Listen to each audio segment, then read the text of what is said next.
بھائی نے فرمایا کسی کو قرض دیا، ڈیڈ لائن گزر گئی، ٹال مٹول کرتے رہے، فون اٹینڈ کرنا چھوڑ دیا، پھر ملنا جلنا ترک کر دیا، حتیٰ کہ اس شخص کی وفات ہو گئی،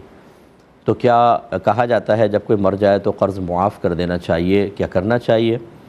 دیکھیں، قرض معاف کرنا کوئی فرض یا واجب نہیں ہے۔ اگر آپ نے قرضہ دیا ہے، پہلی بات تو یہ کہ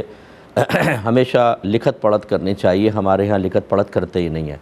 اس کو برا سمجھتے ہیں، مروت کے خلاف سمجھتے ہیں، حالانکہ یہ شرعی طریقہ ہے کہ آپ لکھیں، جب آپ قرضہ دیتے ہیں لکھیں اور 2 گواہ اس پر بنا لیں۔ بعض اوقات وارثوں کے پاس جاتے ہیں، وہ کہتے ہیں کہ کیا آپ کے پاس پروف ہے؟ خواہ ہمارے والد صاحب پہ الزام لگا، ہم نہیں دے رہے۔ تو ایک چیز تو یہ، دوسری بات یہ ہے کہ قرضہ معاف کر دینا کوئی لازم نہیں ہوتا، آپ ورثاء سے مطالبہ کر سکتے ہیں اور ورثاء کو ادا کرنا چاہیے۔ اب جیسے آپ نے کہا کہ بعض اوقات ورثاء معاف کروا لیتے ہیں، کیوں معاف کرواتے ہیں؟ جب کوئی میت ترکہ چھوڑ کر جاتی ہے تو اس سے بالترتیب 4 قسم کے حقوق وابستہ ہوتے ہیں۔ پہلا، تجہیز و تکفین وغیرہ، یعنی کفن دفن کا انتظام سب اس ترکے سے کیا جائے گا۔ اس کے بعد اگر قرضہ ہے تو قرضہ ادا کیا جائے گا۔ پھر اگر کوئی میت نے مالی جائز وصیت کی تھی تو 1/3 مال سے وہ پوری کی جائے گی، 1/3 مال سے۔ اگر 1/3 پورا خرچ ہو گیا تو 2/3 جو ہے وہ وارثوں کا ہوگا، 1/3 ان کا ہوگا۔ اور فرض کر لیں کہ اگر وصیت کی تھی 1/3 میں بھی آدھا نکل لگا ہے تو یہ 2.5 پھر ان کا ہو جائے گا۔ پھر اس کے بعد وارثوں کا نمبر آتا ہے، کیا وارث اپنی وراثت چھوڑ رہے ہیں؟ قرضے معاف کروا رہے ہیں، وراثت نہیں چھوڑ رہے، تو اس لیے بالکل آپ قرض کا مطالبہ کر سکتے ہیں۔ ہاں اگر وارث وہ ترکہ ہی چھوڑ کر نہیں گیا، وارث بھی انتہائی تنگ دست ہے، تو پھر ان وارثوں پر بھی لازم نہیں ہے قرض ادا کرنا، پھر آپ معاف کر دیں بہتر ہیں، یا میدان محشر میں پھر مطالبہ کر لیجئے گا، تو اللہ تبارک و تعالی ہو سکتا ہے کہ آپ دونوں کو راضی کر کے آپ کو بھی انعام دے، اسے معاف فرما دے، یا پھر اس کی نیکیاں آپ کے نام اعمال میں ڈالی جائیں گی۔ بینک کے اپنے رولز ہوتے ہیں۔ اگر بینک نے یہ سہولت دی ہے کہ اگر کسی نے قرضہ لیا ہوا ہے اور اس کا انتقال ہو جائے اور ورثہ درخواست دے، بینک معاف کرتا ہے، ٹھیک ہے، اپنی پالیسی ہے، لیکن شرعی مسئلہ وہی ہے جو میں نے آپ کی خدمت میں ذکر کیا۔ انہوں نے اگلا مسئلہ کہا کہ اگر کسی کو قرض دیا جیسے ٹال مٹول کر رہا ہے، اب یہ ایک تجربہ حاصل ہو گیا، تلخ تجربہ، اب ایک اور رشتہ دار آ کر قرض مانگتا ہے تو کیا ہم اس کو انکار کر سکتے ہیں یا نہیں؟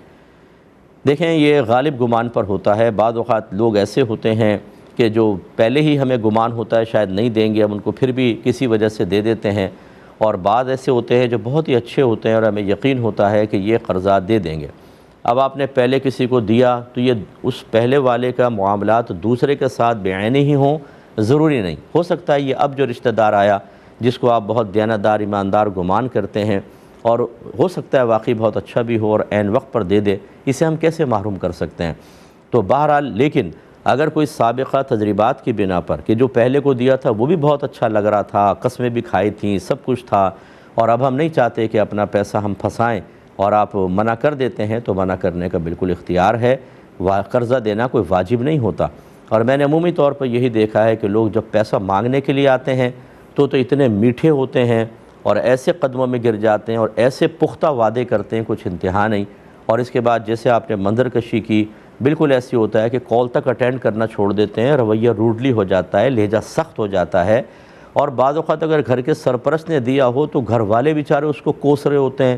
برا بھلا کہہ رہے ہوتے ہیں کہ آپ کو کس نے کہا تھا پیسہ دینے کو، اتنا پیسہ پھنسا دیا۔ وہ بیچارہ اتنا ڈپریسڈ ہو جاتا ہے، وہاں سے پیسہ نہیں آ رہا، اپنے لوگ ناراض ہو رہے ہیں، اپنی ضرورتیں اس کی پوری نہیں ہو رہی، وہی پیسہ انویسٹ کرتا تو شاید بہت کچھ کما چکا ہوتا۔ یعنی شرم نہیں آتی بعض لوگوں کو کہ آپ قرضہ لینے کے بعد جان بوجھ کے ٹال مٹول کر رہے ہیں، جبکہ آپ ادا کرنے پر قدرت بھی رکھتے ہیں، تو دوسروں کو بھی نقصان پہنچا رہے ہیں کہ یہ کسی اور کو نہیں دے گا، اور خود جس نے آپ پر احسان کیا اسے ایک اذیت مسلسل میں مبتلا کرنا کیا درست ہو سکتا ہے؟ اللہ کی بارگاہ میں توبہ کریں۔ جو قرض دینے پر قادر ہو اور پھر بھی دیر کرے، اس کے نام اعمال میں روزانہ ڈھیروں گناہ لکھے جائیں گے، بہت سخت گناہ ہے یہ، اللہ کی بارگاہ میں توبہ کرنی چاہیے۔ بچے نے کہا کہ ان کی والدہ 62 ایئرز کی ہے، والد صاحب فوت ہو گئے، کیا وہ اکیلی حج پر جا سکتی ہیں؟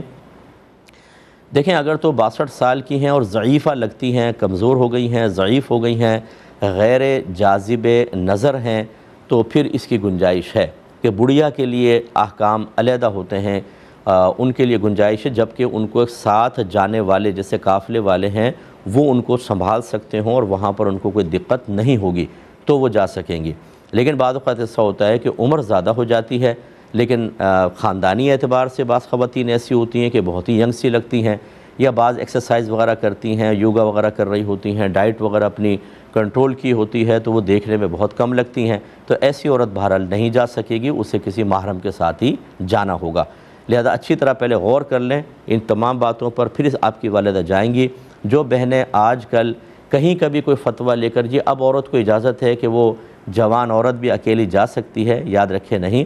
فتویٰ میرے نبی کا ہے، کسی اور کا نہیں۔ نبی کریم صلی اللہ علیہ وسلم نے ارشاد فرمایا کہ جو عورت اللہ تبارک و تعالی اور اخروی دن پر ایمان رکھتی ہے، وہ اپنے شوہر یا محرم کے بغیر 3 دن کی مسافت کا سفر نہ کرے۔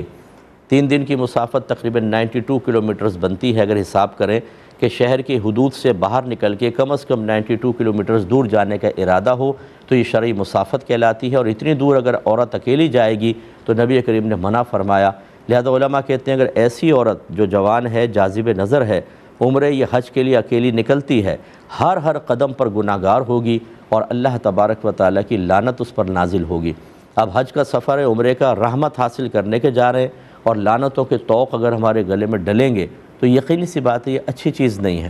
شریعت اللہ کو راضی کرنے جا رہے ہیں نا، تو اللہ رسول ہی منع فرما رہے ہیں، کیسے اللہ تعالیٰ راضی ہوگا؟ پھر فائدہ کیا ہے کہ جسٹ آف انجوائمنٹ جا رہے ہیں، خالی پکنک منانے جا رہے ہیں، آؤٹنگ درکار ہے، صرف دل کو خوش کرنا مقصود ہے، یہ تو اچھے مقاصد نہیں ہیں۔ امید ہے کہ آپ بات سمجھیں گے۔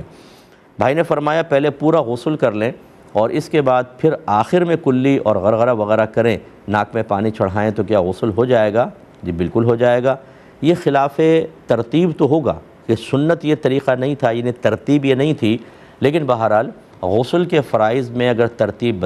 بدل دی جائے کہ پہلے پورے بدن پہ پانی بہا لیا، پھر آپ نے ناک میں پانی چڑھایا، پھر آخر میں کلی کر لی اور اچھی طرح منہ دھو لیا ہے، تو بالکل آپ کا غسل بہرحال ہو جائے گا، اگرچہ خلاف سنت ہوگا۔ یہ کہتے ہیں کہ کیا یہ شعر پڑھنا صحیح ہے کہ تم سے ملنے لحد میں علی آئیں گے، کہنا درست ہے؟ دیکھیں یہ جذبات اور عقیدت کے اندر پیار و محبت میں بعض اوقات اس طرح کی باتیں کہہ دی جاتی ہیں، یا کسی کے خاص عقیدے کے اندر اگر ایسی چیز ہوتی ہے اور اس کے پاس اپنے دلائل ہیں تو ٹھیک ہے، لیکن بہرحال قرآن اور حدیث میں ایسی کوئی بات موجود نہیں ہے کہ نبی کریم صلی اللہ علیہ وسلم کے علاوہ کسی کا آنا بیان کیا گیا ہو۔ کوئی آ جائے گا، کسی نے کچھ کو کشف ہوا ہو، وہ ایک الگ چیز ہے، وہ شریعت نہیں ہوتی۔ شریعت تھیوری جس کو ہم کہتے ہیں، اس سے بس یہ پتہ چلتا ہے کہ منکر نکیر آئیں گے اور نبی کریم صلی اللہ علیہ وسلم کا جلوہ مبارک دکھایا جائے گا، پوچھا جائے گا۔ مختلف الفاظ ہیں، ایک الفاظ یہ بھی ہیں کہ ما كنت تقول فی حق ھذا الرجل، تو اس شخص کے بارے میں کیا کہا کرتا تھا؟ تو ھذا جو ہے یہ اس میں اشارہ ہے، قریب کے لیے استعمال ہوتا ہے، اور اس میں اشارہ کی وضع محسوس مبصر کے لیے ہے، یعنی ایسی چیزوں کے لیے جس کا آپ احساس کر سکتے ہیں، مبصر جس کو آپ دیکھ رہے ہوں، تو یعنی سرکار صلی اللہ علیہ وسلم موجود ہوں گے، ان کا احساس بھی ہوگا، ہم انہیں دیکھ رہے ہوں گے اور انتہائی قریب ہوں گے اور ان کے بارے میں کویسچن ہوگا۔ بس یہ تو صحیح حدیث سے ہے، باقی سب جو ہے وہ اپنے تخیلات ہو سکتے ہیں، کسی کا اپنا کوئی خاص عقیدہ ہو سکتا ہے، اس کا حسن عقیدت ہو سکتا ہے، لیکن اس کا شریعت کے ساتھ کوئی تعلق نہیں ہے۔ یہ کہتے ہیں کسی نے کہا کہ شرط لگانا حرام نہیں ہے، پھر کچھ دیر بعد کہا پیسوں والی شرط لگانا حرام ہے، کیا حکم شرع ہوگا؟ جی میرے خیال میں صحیح کہا انہوں نے، کیونکہ آگے خود مقید کر دیا۔ ایک ہوتا ہے یک طرفہ شرط، مثال کے طور پہ کہا کہ بھئی اگر فلاں ٹیم جیت گئی نا آج تو میں آپ کو کھانا کھلاؤں گا، بس یک طرفہ، اگر فلاں ٹیم جیت گئی تو میں کھانا کھلاؤں گا۔ یہ گویا کہ انہوں نے ایک شرط کر دی کہ اگر ٹیم جیتے گی اس شرط پر میں کھانا کھلاؤں گا، یہ یک طرفہ شرط ہے، اس میں کوئی حرج نہیں ہے، یہ تو ہو سکتی ہے۔ حرام جو ہے وہ دو طرفہ شرط ہوتی ہے کہ اگر یہ ٹیم جیتی تو میں کھانا کھلاؤں گا اور فلاں ٹیم جیتی تو تم کھانا کھلاؤ گے۔ اگر کہتے ہیں یس یہ شرط لگانا حرام ہے جو جانبین سے ہو، اس میں جوئے کا مفہوم ہے۔ جوا ہوتا ہی یہ ہے کہ دونوں جانب سے مال لگتا ہے اور جیتنے والا سامنے والے کا کل یا بعض مال لے جاتا ہے اور دوسرا جو ہے اپنے کل یا کچھ مال سے محروم ہو جاتا ہے، تو یہ مالی شرائط جو جانبین سے لگتی ہیں وہ حرام ہے۔ تو اس نے جب پہلے کہا کہ شرط لگانا حرام نہیں ہے اور پھر کہتا ہے کہ پیسوں والی شرط لگانا حرام ہے، تو اس کا مطلب ہے اس کے ذہن میں یہ دونوں ہی مسئلے ہوں گے۔ اگر واقعی یہ ہیں تو بالکل درست تھا۔ ایک بھائی نے پوچھا ہے کہ کیا کھانے سے پہلے بسم اللہ پڑھنا سنت مؤکدہ ہے؟ جی بالکل سنت مؤکدہ ہے،